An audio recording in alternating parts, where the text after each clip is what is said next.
Сайн байцгаана уу? Эрхэм үзэгч та бүдийн амгалан гатгая. Төвлөр ТV-с World Franchise Group-ийн санхүүгийн мэргэжилтнүүд оюун жаргал Сумьяа Сэрэн нартай хамтран явуулдаг хувь хүмүүсийн хувийн санхүүгийн боловсролтой холбоотой цувралын шинэ дугаарыг эхэлж байна. Өнөөдрийн дугаарыг үндсэн агуулга болвоос үндсэндээ манай өмнөх дугаарт явагдсан яригдсан сэдвүүдээр үзэгчдийн зүгээс ирсэн асуултууданд хариулт өгөх ийм зарчмаар явъя гэсэн бодолтой байна. За Марташ та бүхэндээ энэ өдрийн мэндийг хүргэе. Тэгээд бүгдээрээ монголчууд маань энэ зуныг сайхан өнгөрөөсөн гэр бүлтэйгээ сайхан амралт зугаалгаар баяр наадмаа сайхан тэмдэглэсэн байхаа гэж найдаж байна.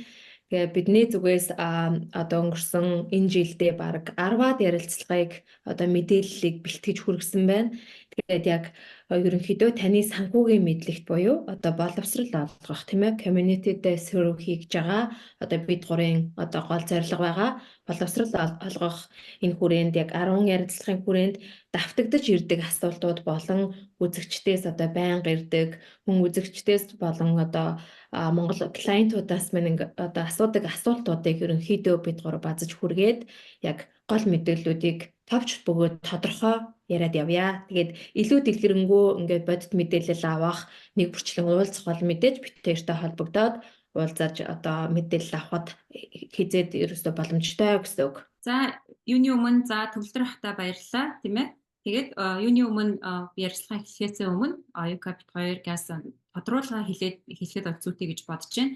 Тэгэхээр Оюкапит 2 бол өнөөдөр тийм ээ хуульч нар бол биш. Тэгээд CPA буюу Certified Public Accountant бол хүмүүс биш, мөн татврын мэргэжилтэн тэр тал дээр бол зөвлөгөө өгөхгүй. Тэгэхээр яг нөгөө санхүүгийн боловсрол, таны мэдлэг мэдээлэл хөрөнгө оруулах зорилгоор хийдэг цуврал ярилцлага эхлэхэд бэлэн байна. Хэрвээ танд ямар нэгэн эрх зүйн болоод санхүүгийн татвартай холбоотой асуулт гарвал мэргэжлийн хүмүүст хандаарай гэдэг. За ийм анхааруулгыг өгч байна. За ингээд хүмүүсийн зүгээс олон асуултууд ирж байгаа. За эдгээрээс хамгийн олон давтагддаг түгээмэл асуултуудаас асууж хариулах зарчмаар явна. За мэдээж та бүхний таамаглаж байгаачлан хамгийн түгээмэл асуулт бол амь насны даатгалтай холбоотой. За сүүлийн үед хүмүүс ялангуяа амь насны даатгалын ач холбогдлыг маш сайн ойлгож сонирхож эхэлсэн. За үүнтэй яг зэрэгцээд үүнийг бас тодруулсан, эргэлзсэн, гайхсан, сонирхсон ийм асуултууд ирж байна. За эдгээрээс манай өмнөх дугаартаас ярьж байсан амь насны даатгал бол зөвхөн золгүй явдал тохиолдож байж түүний үржмийг хүртдэг зүйл бишээ гэдэг. За үүний давуу тал нь бол хүмүүс амь насны даатгалтай байгаа, амьд байх үедээ бас үүний үржмийг хүртэж болно гэсэн ийм мэдээлэл өгсөн байгаа. За энэ мөрөөр асуудууд ирж байна. За амь насны даатгал авсан хүмүүс амьд байх үедээ энэ даатгалын ямар үр ашиг авах боломжтой вэ? За асуултууд тийм ээ яг бидний хийдэг үйлчилгээнүүдийн хамгийн түгээмэл үйлчилгээний нэг нь бол амь насны даатгал байгаад байгаа санхүүгийн үйлчилгээнүүдийн. За тэгээд амь насны даатгалыг ерөнхийдөө яг нэг хоёр бүлэгт бол хуваачиж болно тийм ээ бүлэнд нэг хамгийн ихний түгээмэл амь насны даатгал гэж ярил хуримтлал үүсдэг даатгал байгаа тийм ээ. За нөгөөх нь болохоор хуримтлал үүсдэггүй буюу living benefit амьдтай ашиг тусын хэрэгжилж болдог даатгал байгаа. Тэгэхээр яг төвлөрийнхээ асуултанд яг товчхон хэлчихвэл хэрвээ та тийм ээ хуримтлал үүсдэг даатгалтай байгаа бол тэрийг бид нэр тэтгэврийн даатгал гэж яриад байгаа. Мэдээж амьдтай тийм ээ тэр цугларсан мөнгөө аваад хуримтлал чинь тийм ээ тэтгэврт гарсан тохиолдолд татвараас чөлөөтэй таны тэтгэврийн нэг хэсэг байж болно тийм үү. За тэгээд нөгөө хэсэг болохоор living benefit буюу бас нөгөө амьдтай хэрэгэлдэг даатгал нь болохоор living гэдэг чинь яг амьдтай гэсэн үг тийм ээ. За тэгэхээр яг ямар нөхцөлтэй байх вэ? Мэдээж нөхцөлтэй байгаа тийм ээ. Тэгээ нөхцлүүд нь болохоор хэрвээ энэ хүн тийм ээ chronic critical terminal illness гэж яриад байгаа. За тэгээ chronic illness болохоор ерөнхийдөө хүний асаргаанд орно гэсэн үг тийм ээ. Монголоор хэлбэл тэгэхээр энэ хүн хоол ундаа идэж чадахгүй, хувцас өмсөж чадахгүй, хин нэгэн хүний тусалцаатайгаар үйл ажиллагаа тийм ээ явуулах daily activity буюу өдөр тутмынхаа үйл ажиллагааг хийх. За хоёр дахь нь болохоор critical illness буюу ямар нэгэн хавдар ээж болно, дотоод эрхчин шилжин суулгалт ээж болно, эсвэл харгалт ээж болно. Зүрх судасны одоо өвчнөөс болоод одоо судасны бөглөрөл ээж болно. Эсвэл одоо зөөлөн эрхтэн мдээгүй болно. Эсвэл нуус нурууны гэмтэл тийм ээ. За тэгээд бас нөө чихрийн шижингээс болсон одоо өвчин тийм ээ хараагүй болох, эсвэл одоо нэг гар хөдөлгөөнгүй болох ч юм уу тийм ээ. Яг энэ тохиолдолд critical illness гэж яриад байна. Тэгэхээр хүний амьдралд тийм ээ одоо хүнд өвчин болсон тохиолдолд бас амьд хатгалаасаа тодорхой хэмжээний мөнгө авч хэрэглэж болно. За нөгөө нөхцөл нь болохоор хамгийн сүүлийн нөхцөл terminal illness буюу энэ хүн одоо насгүй боллоо тийм ээ. За энэ тохиолдолд бас амьд хатгалаасаа тийм ээ амьд хатгал одоо 500 мянган euro тэрнээсээ 90 орчим тийм ээ хувийг нь аваад өөртөө хэрэгжилж болно гэсэн тийм нөхцөл байгаа. Тэгэхээр эндээс базаад хэлэхэд та ямар төрлийн даатгалтай байгаасаа шалтгаалаад амьдтай хэрэгжилж болно ерөөсөө тийм ээ тэгж бол хэлэхэд болж байна. Баярлалаа. За магадгүй хэрвээ татгалзахгүй бол мөн одоо эрх зүйн хувьд боломжтой бол жишээ хэлж болох уу? Магадгүй таарын одоо харилцагчдын зүгээс гарсан бас тийм олон давтагддаг ч юм уу, үгүй бол маш ховор тохиолддог ч юм уу. Тийм жишээ хэлж болох уу? Болгүй яхаа. Одоо жишээ нь манай офис дээр ажилладаг эмэгтэй яасан гэхээр сайн найздаа мэдээж юу яасан даатгал хийж өгсөн. Тэгээ тэр эмэгтэй болохоор 3 жил даатгал авч явж байгаад нөгөө living benefit буюу тий амьдтай хэрэгэлдэг даатгал авч явж байгаад өндөвчний хавдар болоод тэгээ тэрнээс болоод компани яасан гэхээр тэр эмэгтэй 115 мянган долларын татвараас чөлөөтэй мөнгө бол төлсөн. Тэгээд мэдээж тэр гэр бүл яасан гэхээр ямар нэг стрессгүй тий тэгээ тэр мөнгөөр аял зугаалаад тэгээ одоо тэр эмэгтэй маань одоо тэр хавдар нь тийм ээ одоо 3 дугаар шатанд байсан бол 2 дугаар шат ороод 2 дугаар шатнд 1 дугаар шатанд ингээ ороод биеийнх нь байдал сайжирж байгаа. Тэгээд тэр эмэгтэй хүртэл манай офис дээр ирж ярьцлага хүртэл өгсөн. Тэгээ тэр нэг жишээ байна. Мөн бас бидний дунд ажиллаж исэн залуу бас тийм нуруу нуусны гэмтэлтэй байгаад тэгээд тэр гэмтлээсээ болоод critical illness болоод тэгээд 2 даатгалын полисын тэр чигээрээ одоо ашиг тусаа цуглуулсан ойролцоогоор $600 мянга гар дээрээ авсан тий татвараас чөлөөтэй. Тийм жишээнүүд бол байна. За эдгээр бол даатгалд одоо хазуулахад хамрагдсан байж байгаа түүнийхээ үйлшмийг үзсэн жишээ шүү дээ тийм ээ. Нөгөөтэйгөр амьдрал дээр бас даатгалгүй байж байгаа тэгээ золгүй явдал тохиолдсон хохирсон ийм жишээ бол зөндөө байгаа. За тиймээс хүн одоо дандаа эрүүл сарвал байхгүй, дандаа залуу зандан явахгүй. Тийм учраас энэ даатгалын бас үр шимийг бас энэ мэдээллийг сайн авч даатгалд харагдах ийм шаардлага байна. За нөгөөдөөгөр мэдээж одоо даатгалд харагдахгүй гэдэг хүн болоо байхгүй. Ганц саад одоо тодгор нь юу байдгийг гэхээр хүмүүсийн одоо санхүүгийн байдал. Ихэнх хүмүүс ойлголт бол даатгалд харагдах маш өндөр зардалтай өртөгтэй гэсэн ойлголттой байгаа. За тэгвэл таарын одоо туршлагаас үзэхэд амь насны даатгалд хамрагдаад за магадгүй одоо амьдтай бас одоо авах энэ одоо бенефитийг одоо давхар даатгсан хамгийн хямд өртөгтэй даатгуулах ямар боломж байна? Зөв. Тэг яг энэ асуултын хүрээнд бол мэдээж санхүүгээ төлөвлөөд яг тодорхой хэмжээний мөнгийг төсвөөсөө гаргана гэдэг бол бас гэр бүлэрээ нэлээд бас ярилцж байгаа хүмүүс асуудаг. Тэгээ зарим хүмүүс бол яг хамгийн бага аргаар одоо боломжийн даатгалтай өндөр мөнгөтэй байх арга юу вэ гэж бас айгүй их хүмүүсэд асуудаг. Тэгэхээр энэ төрөл дээр юу гэж хэлэх вэ гэхээр яг та ямар төрлийн даатгалыг одоо сонирхож ийн вэ гэдгийг нь одоо яг танай гэр бүлийн хэрэгцээнд ямар төрлийн даатгалт нь одоо арай илүү зохистой байх вэ гэдгийг эхлээд бид нэр одоо үзүүлнэ. Өөрсдөөс нь асуу, яг хэрэгцээг нь харна. Тэгээд за яг үнэхээр гэр бүлийн төсвийн хувьд одоо үнэхээр одоо тайт тийм ээ санхүүгийн хувьд чанга байх юм бол одоо хугацаатай буюу хамгийн бага одоо сар болгоны 30 40 50 долларын тий бараг ерөөсөө 20 доллараас эхлэх төвшний тийм төрлийн боломжийн одоо хугацаатай даатгалууд байгаа. Тэр хугацаатай даатгалуудны яадаг юм гэхээр 10 20 30 тийм ээ 5 10 гэдэг ерөөсөө 5-аас 30 жилийн хугацаатай үргэлжлэх тийм даатгал гэсэн үг. Яг л ерөөсөө та машинтай адилхан өөр дээрээ даатгал авч байгаа гэсэн үг. За энэ бол ерөөсөө хамгийн боломжийн бөгөөд хямд үнээр өөртөө protection-ыг одоо авж байгаа хамгаалдах даатгал авж байгаа нь тэр гэсэн үг. За яг хөө зарим хүмүүс хугацаатай даатгалаас илүү би ингээ удаан хугацаатай надад насан туршийн эмэгтэй байна. мэдээж би 10 20 жилиг давж насалнаа тийм ээ 30 жил дотроо өвдөхгүй гэдэг ч юм уу гэж бас гэж болно. Тэгэхээр тийм тохиолдолд яхаа вэхээр бүр удаан хугацаатай буюу permanent даатгал байж болно. За permanent даатгалыг одоо өөртөө sign up хийж эхлээд хамгийн минимум төлөлт буюу бага төлөлөх одоо опшн байдаг. Тэрүүгээр нь эхлээд явж байхад ерөнхийдөө тэр хүн насан туршдаа одоо насан туршдаа даатгалтай авах боломжтой гэсэн үг. За тэгээд ерөнхийдөө тийм ээ. За тэнгууд энэ дээр бас яг нэг түгээмэл гардаг одоо алдаа гэх юм уу нэг тийм ойлголтууд байдгийн. Одоо хүмүүс эндээс залгаа за ойка энд ингээд сая долларын даатгал байна. Тэнгүүтээ сарын $20 гэж байна. Ингээд энэ ингээд чиний хийж байгаа одоо полисинуудаас чиний хийж байгаа одоо сервис хийж байгаа үйлчилгээнүүдээс ялгаа нь юу юм гэж асуудаг. Тэгэхээр яг энэ салбарт нөгөө what you pay what you get гэдэг нэг тийм үг ажилдаг тийм ээ. Та хэдэн төгрөгийг өөртөө зарцуулаад хэдэн төгрөгийг ингээд иншүрэнс хийлгэж байна. Яг тэрийн хэмжээнийхээ одоо буцаагаад одоо өвөжиг авдаг гэсэн үг. Тийм ээ. Тэгэхээр яг маш хэмжээний өндөр сая долларын полиси даатгалтай хэрнээ тэр нь яг яадаг вэ гэхээр 1 жилийн хугацаатай ч юм уу 2 жилийн хугацаатай л гэрээ байдаг. Тэгэхээр бас яг тэрийн хүн нөгөө зар юм уу те одоо маркет дээр байгаа тэр одоо юунд хуурдагдаа заранд хуурдагдаад бас сая долларын хугацаа $20 төлөөд сая долларын даатгалыг насан туршдаа эзэмшнэ гэдэг бол ойлголт байхгүй.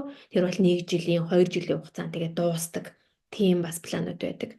Тэгэхээр бол мэдээж байдаг. Тэгэхээр та яг ямар төлөгийг нь одоо яаж өөртөө ашиглах вэ гэдгийгээ бас мэдээлэлтэй байж байгаад эхлүүлэх хэрэгтэй гэсэн үг. За эдгээр мэдээж машин авч байгаадаа төстэй л байх нь шүү дээ. Одоо ийм нэгдэл опшнтай авал ийм одоо мөнгө төлбөртэй гэдэг тийм ээ.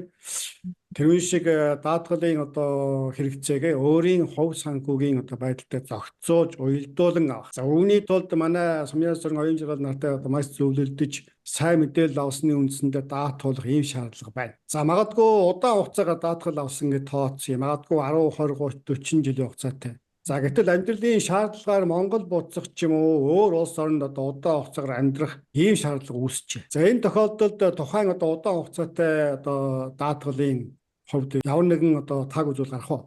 За тэгэхээр бас хүмүүс за мэдээж Монгол руугаа буцлаа тийм ээ.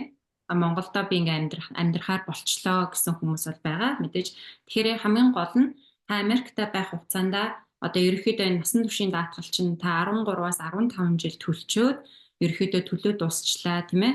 Тэрнээс хойш та мөнгө хийхгүй байж болно энэ гэсэн нөхцөлтэй бол байдаг. Тэгэхээр мэдээж сарынхаа төлөлтөөс бас хамаарна шүү дээ тийм ээ. Тэгээд хэрвээ яг энэ нөхцөл нь болчлоо 15 жил Америкт амьдарчлаа би хангалттай даатгал руугаа мөнгө хийсэн Монгол руугаа явъя гэж буцаж болно. Тэгээд тэр даатгал дотроо цугларсан хуримтлал мөнгөө аваад тийм ээ Монголдо тэтгэвртэй гарах боломжтой. Тэгэхээр жишээ дуртахад одоо Филиппинчууд тийм ээ бүгдээрээ л одоо энд яг манай монголчуудыг ажиллаж амьдраад одоо эрүүл мэндийн салбарт бол ажиллаж байгаа шүү дээ ихэвчлэн сувлагч нар. Тэгэхээр яг байж байгаа хугацаанд маш их нөгөө нэг энэ даатгал хуримтлал үүсгэсэн тэтгэврийн даатгал тэгээд одоо яг нөгөө тэтгэврээ гарах цаг нь болоод ирэнгүүт яг Филиппинд тэтгэврт гардаг тийм ээ. Тэгээ ягаад тэгэхээр нөгөө мэдээж тийм ээ долларын ханшууд мэдээж Филиппинд бол одоо өндөр тийм ээ харьцангуй харьцуулахад тийм шалтгаантай байдаг учраас ерөнхийдөө хүмүүс бол одоо буцаад нутаг руугаа буцлаа гэж болно гэсэн үг. Гэхдээ яг нөгөө гол нөгөө одоо энэ дээрс анхаарах зүйл нь болохоор 10-аас 15 жил та тэр дансаа доктортой Америкта ингээд зөв хадгалаад тэгсэн тохиолдолд бол боломж байна. Тийм болохоор Оюка бит хоёрын хувьд бол одоо хүмүүс за 3 жил Америкт амьдраад одоо Монгол буцнаа гэж байгаа тохиолдолд бол удаан хугацааны тэтгэврийн даатгал тань тохиромжгүй. Тэгэхээр зөвхөн нөгөө living benefit буюу богинохон хугацааны даатгал юу н хэрэгтэй. Тэгэхээр нөгөө уулзж байгаа бит хоёр одоо зөвлөгөө авч байгаа хүмүүсээс таны зорилго чи юу юм тийм ээ. Тэгээ тэрийгээ сайн хилээд тодорхойлсон тохиолдолд мэдээж одоогоос 15 жилийн дараа бид нар юу болохыг мэдэхгүй шүү дээ. За хүүхдүүд маань өсөд тойролцлоо би Монгол руугаа буцлаа. Та 10-15 жил төлсөн полисын бол хуримтлал аваад явж болно асуудалгүй гэсэн. За энэ дээр нэг юм байна л да. Жишээлбэл за 15 жилийн гэрээтэй гэж тооцъё. За тухайн хүн 12 жилийн дараа Монгол буцлаа гэж тооцъё. За мэдээж үлдсэн 3 жилийн хугацаанд гэрээнд одоо хүлээсэн үүргийн дагуу төлбөрөө төлөх нь шүү дээ. Одоо сарын төлбөрөө төлнө тийм ээ. Миний асуулт нь хэрвээ тухайн хүн одоо Монголд ч юм уу өөр ямар нэгэн оронд амьдарч байгаа ямар нэг юм тохиолдвол тухайн гадаад оронд амьдарч байсан хүмүүсийн эрсдлийг одоо энэ даатгал хариуцах. За мэдээж одоо бидний ажилладаг том компаниуд бол хариуцна. Анхнаасаа одоо энэ хүн ийш тийш явдггүй нэтэр гэсэн аппликейшн дээрээ бол байгаа шүү дээ. Тэгэхээр хэрвээ тэр хүн Монголд одоо ямар нэгэн байдлаар за хамгийн муугар одоо нас урчлаа гэж бодъё. Тэгэхээр мэдээж тэр компани бол одоо амь даатгалаар төлнө. Тэгээд таны нэг асуулт болохоор хэрвээ энэ хүн 13 жил төлчөөд за тэр үедээ би 15 жилээ дуусахгүй нэ Монгол явлаа гэвэл мэдээж яг тэр үед нөгөө reduced amount буюу одоо нөгөө мэдээж тодорхой хэмжээний тооцоолол байгаа шүү дээ компани. Тэр тооцоолол хийгээл за одоо таны тэр гар дээр ирэх мөнгөний боломж чинь энэ байна гэдэг ерөөсөө тэр нь бол тодорхой байгаа. Тэгэхээр 13 жил төлөхгүй одоо би явлаа гэвэл бас байгаа. Ганц одоо хүмүүс анхааруулга хийх юм бол 3 жил 4 жил гэдэг чинь аюу богино байхгүй юу, тийм ээ? Тэгэхээр 3 4 жил болчоод би явлаа ингүүл тэгэл танд ер нь бол ашиггүй. Ягаад тэгэхээр таны хийсэн мөнгнөөсөө та маш багыг хүлээж авах байхгүй юу? За тэгээд 7 8 жил болчвол бас арай дээр. Мэдээж нөгөө нэг 15 жил рүү ойртсон учраас тийм ээ. Тэгэхээр тэрийгээ сайн мэдчихвэл бас ингээ бүр болохгүй хатуу гэрээ бол биш шүү дээ тийм ээ. Тэгэж 13 жил болоо явлаа гэнгүүл одоо тодорхой хэмжээгээр одоо багасгасан дүнгээр компани за танд одоо өнөөдөр тэдэн хувийн 100% танд өгч гинэ гэдэг ч юм уу тооцоол байгаа гэсэн. Гэхдээ яг тухайн хүн гадаадд байхдаа төлбөрөө хийж болно шүү дээ бас тийм ээ. Гэрээг хадгалаад. Тийм гадаадаас төлбөрөө хийж болно. Гүйлгээгээ банкны энд Америкта байж л байвал одоо тэр даатгалаасаа мөнгө авъя, хуримтлалаасаа мөнгө авъя гэвэл бас банк руугаа шилжүүлэлт хийж болно. Тэгээ яг эйжентийн офстойгоо айгүй холбоотой байх хэрэгтэй. Яг энийг айгүй сайн хийлгээ гэвэл эйженттайгаа холбоотой эйжент чинь тэрэн дээр чинь тусдаад юмнууд чинь бол хийгээд өгдөг тийм. Яг өөрөө Америкууд бол өөрсдөө ингээд хил усны асуудалгүй ингээд өөрсдөө зохицуулалтаа хийчдэг. Тэгээ хэдий тэгсэн ч гэсэндээ яг одоо энэ салбар дээр байгаа нарийн шир юмнуудыг ерөөдөө хүмүүс зөвлөлдөж байгаа тийм ээ. Эйжентийн офс ч танд тусаж байна. Ямар ч л байсан мэргэжлийн хүмүүстэй сайн нэгт хамтран ажиллах маш чухал гэдэг нь ойлгомжтой байна. За дараагийн асуулт бол бас мэдээж бичиг баримтгүй хүмүүс. За бичиг баримтгүй одоо визийн хугацаа хэтрүүлсэн маш олон тооны хүмүүс байна. За эдгээр хүмүүсийн хувьд одоо саяхан бидний яриад байгаа энэ олон төрлийн даатгалууд, санхүүгийн үйлчилгээнүүд нээлттэй юм.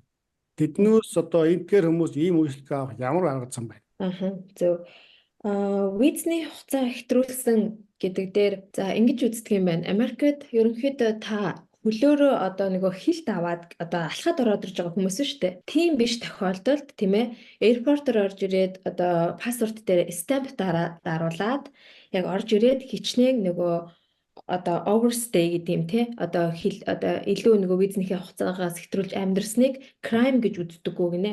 Ерөөсөө энийг бол ингээд тийм хууль бус юм бол биш бас. Тийм болохоор энэ хүн татвараа төлдөг тийм ээ. Хилээр одоо алхаж орж ирээгүй байх нь шүү дээ. Тийм тэгэхээр татвараа төлдөг.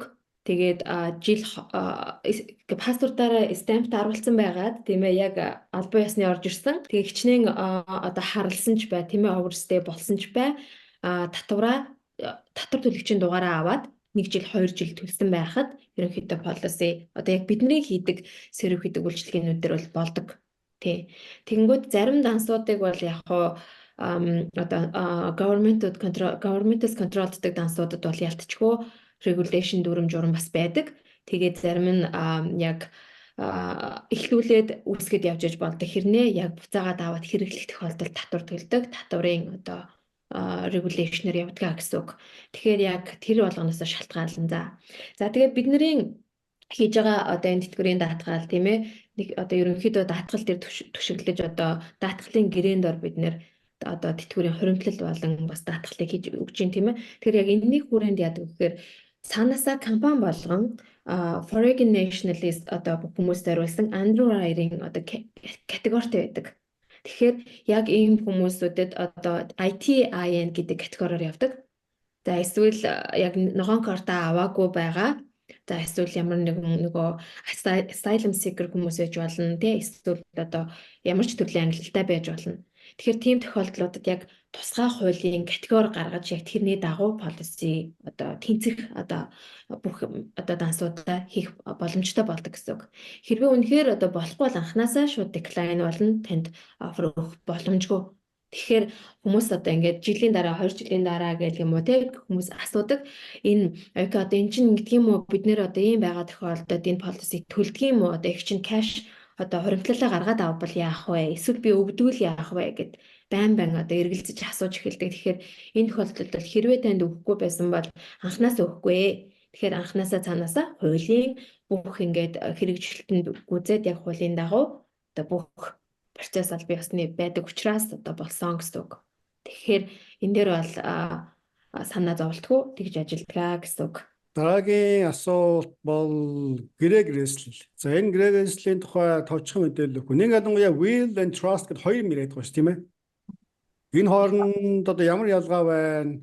Ямар эрх зүйн одоо том ялгаа байна? Энэ тухай тайлбар хийх үү? За тэгэхээр living will гэдэг чинь одоо монголоор хэлбэл одоо итгэмжлэл бас байж болно гэсэн үг. Гэрээ, итгэмжлэл гэрээ. Тэгээд living trust гэдэг чинь одоо гэрээслэл гэсэн үг. Тэгээд энэ хоёрынхоо нөө хуулийн зохицуулалтыг ингээ харахаар the living will гэдэг чинь ойр зургийн юм гэж ойлгож болно. Living trust гэдэг чинь бүхэл бүтэн одоо нөгөө living will-ээ override хийдэг гэсэн үг. Одоо тэгэхээр одоо тэр дээр байгаа одоо umbrella гэж ярих тий одоо том юм living trust-ын дотроо living will нь бол багтцсан байж болдог. Тий. Will нь бол үндсэндээ бидний ойлголтоор итгэмжлэл тийм ээ. Яг итгэмжлэл. Одоо өөрөө амьд ахуй цагтаа одоо гүйцэтгэх боломжгүй альва санхүүгийн болон бусад одоо эрх зүйн харилцааг өөр хүнд одоо итгэмжлэн олгож байгаа учраас юм тахна шүү дээ. Trust гэхээр жинхэнэ одоо бидний яриад байдаг нэг гэрээслэл бай таарч тийм үү? Аха, яг үнэ тэгж ойлгож байна. Тэгэхээр living will гэхээр одоо ойр зургийн юм гэсэн үг шүү дээ. Одоо та банкныхаа бүх мэдээллийг одоо энэ хүн ямар нэгэн байдлаар асуучлаа гэвэл банкны мэдээлэл одоо тэр эсвэл одоо банкнд байгаа бид тэр мөнгө чинь тийм ээ wheelтэй байж зохицуултыг хийн. Эсвэл одоо энэ хүн одоо өөрийнхөө тийм ээ эрүүл мэндийн талаар одоо unconscious буюу ухаангүй байгаа тохиолдолд тэр хүний эмчилгээг нь яах вэ? Эсвэл одоо эмчилгээг нь зогсоох уу? Яг энэ тохиолдолд тэр wheel-ийн дотроо бас зааж өгнө. Тэр зохицуултыг wheel-ээр одоо итгэмжлэлээр хийчих болно гэсэн үг. За тэгээд хүмүүс болохоор одоо ямар нөхцөлд одоо living trust буюу одоо гэрээслэл гэж орчуулахад хэрэгтэй юм бэ гэхээр одоо бага насны хүүхэдтэй 18 нас хүрээгүй хүүхэдтэй тэгээд real estate буюу одоо хөрөнгөтэй бизнестэй энэ тохиолдолд тэр нөгөө нэг итгэмжлэл чинь бол хангалтгүй байхгүй. Тийм болохоор нөгөө living trust гэдэг юмар одоо хуулийн зохицуулалтанд хийх ёстой учраас тэр нөгөө зохицуулалтаа аавна гэсэн үг. Тэгэхээр ерөнхийдөө та өнөөдөр хүүхэдтэй юу, хаустай юу гэдэг нөхцөл байдлаас хамаарат the will хэрэгтэй юу, living trust хэрэгтэй юу гэдэг нь сонгогдно гэсэн үг. Тэгээд нөгөө яг нөгөө монголчуудын маань яг одоо яг таны асуулт чинь ерөөсөө оюука битүүртэй бараг хүн болгон уцтаал асуудаг хамгийн түрүүний асуулт.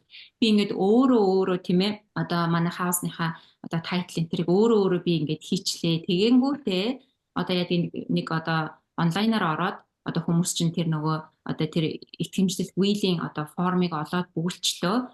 Тэгээд натруутаар батлуулчлаа. Тэгээд энэ маань хүчинтэй гэдэг штэ. Тэгэхээр энэ хүчинтэй юу гэж асуудаг.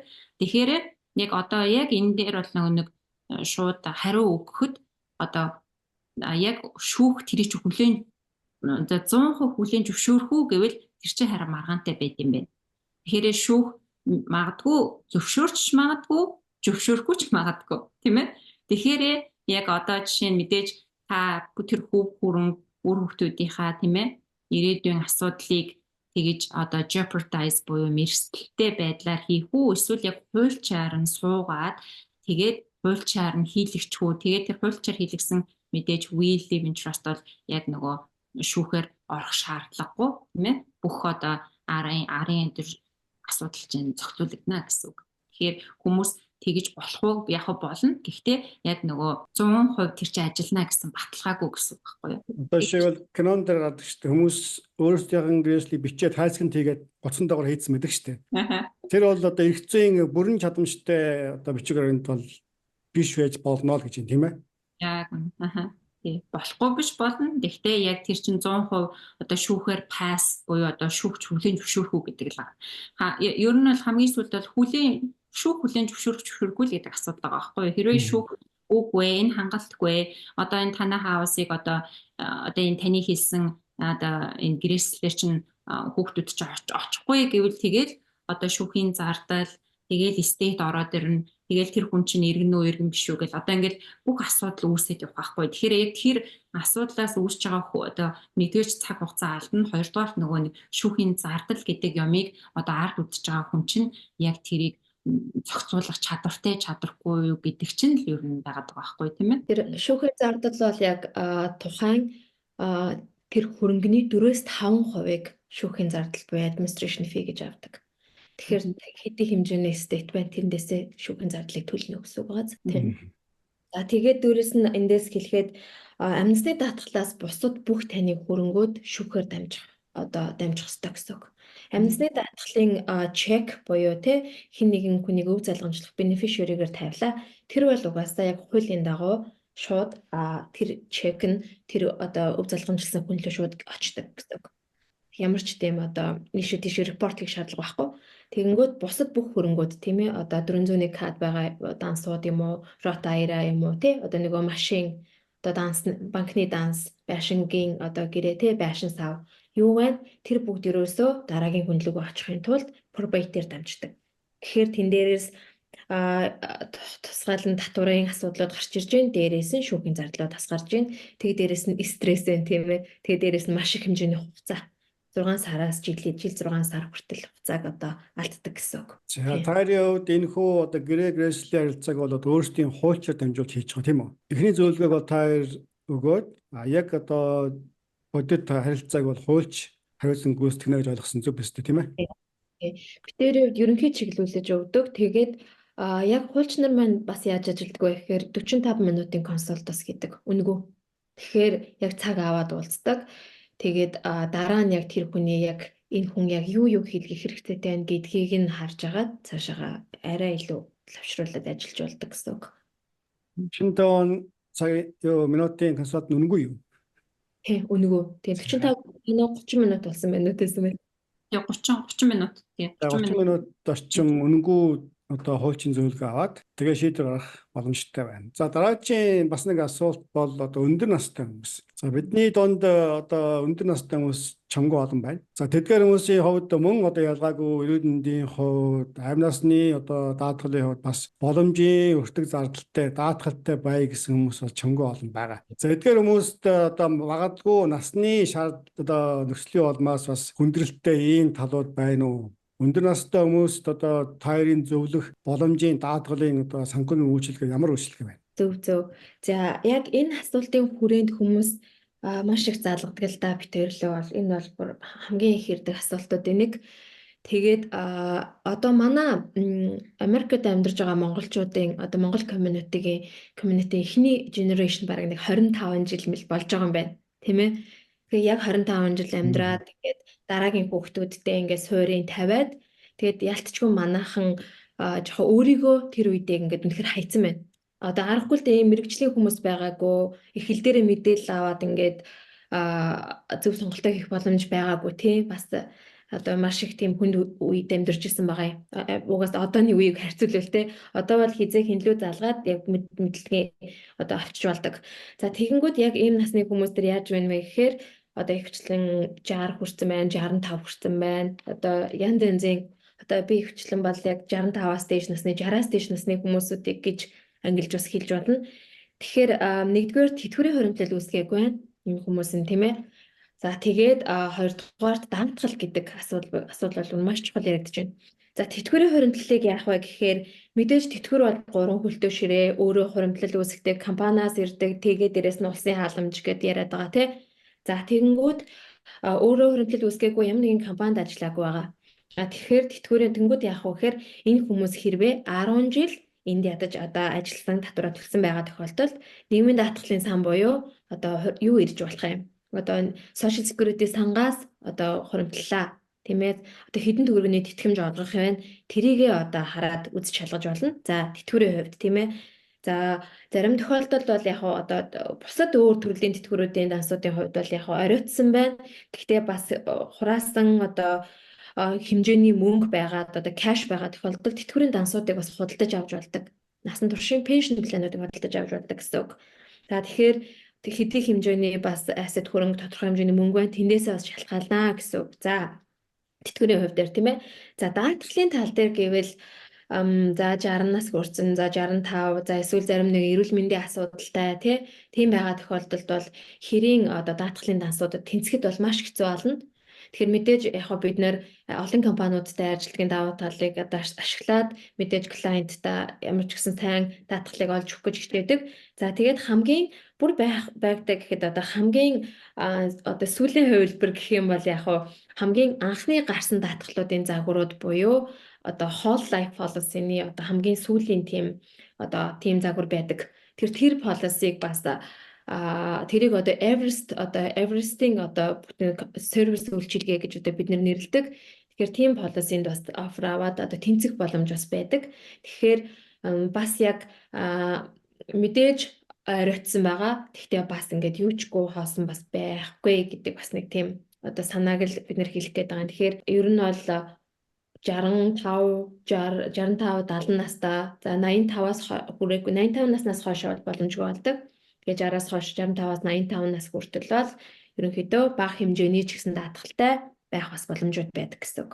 За ямар ч тохиолдолд би одоо боломжгүй, чадамжгүй, мэдэхгүй, чадахгүй гэж хоошоо бүү суугаарай. Ямар нэгэн гаргалгаа эргэцэн боломж байдаг юм аа. За тийм боломжоо олж авахын тулд мэргэжлийн хүмүүстэй уулз зөвлөгөө аваарай гэдэг. За ийм санамжийг бол хөрвүүлж байна. За ингээд миний тавьсан үзэгчдийн зүгээс ирсэн одоо түгээмэл асуултанд товч өгөө тодорхой хариултыг өгсөн та хоёрт маш их баярлалаа. За та хоёрын ажиллаж байгаа салбарт за магадгүй одоо эдийн засаг санхүүгийн салбарт ямар нэгэн шинэлэг мэдээ хуваалцах тийм мэдээ байна уу?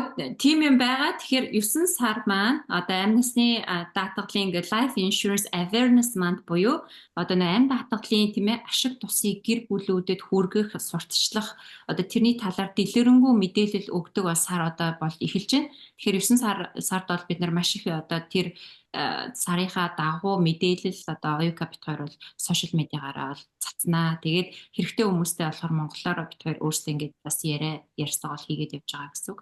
За ойлгомжтой. Тэгвэл 9 дугаар сард магадгүй дараагийн дугаарт амь насны даатгалын одоо ашиг тусыг нийтэд сурталчлах одоо сар болж байгаатай холбоотойгоор энэ талаар бас дэлгэрэнгүй сэдв хөрөхөд бас болохгүй зүйл байхгүй гэсэн бодол төрж байна. Яг зөв. Тэгж бод болно хэдүүлээ. Бас өмнө бэлдээд хүргэсэн яг 5 төрлийн даатгалын одоо ялгааг ойлгуулсан ярилцлага байгаа тийм ээ. Тэрийг бас давтаад үзэж болно те. За ингээд цаг зав гаргаж өнөөдрийн дугаарт оролцож манай үзэгчдийн зүгээс ирсэн түгээмэл асуултанд товч өгөө тодорхой хариулт өгсөн оюун жаргал Сумьясүрэн нартай маш их баярлалаа.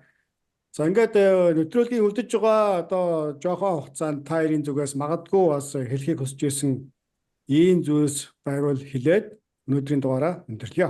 За юуны өмнө Төгөлдөр ТV-тэй хамт байдаг та бүхэндээ маш их баярлалаа. Тэгээд одоо Төгөлдөр ахын маань ажил тийм ээ Монгол өөрсдийнхөө одоо тийм ээ community буюу монголчуудаа унган хэлээрээ одоо санхүүгийн үйлчилгээ тэтгэвэр даатгалын чиглэлээр мэдээлэл өгөх гэж ажилладаг. Тэр одоо ажил үйлс нь оюука бит хоёрын зүгээс ч гэсэндээ жоохон ч гэсэндээ тус нэмэр оруулах зорилгоор ингээд сурал ярилцлагуудаа эхэлж одоо явуулж байна.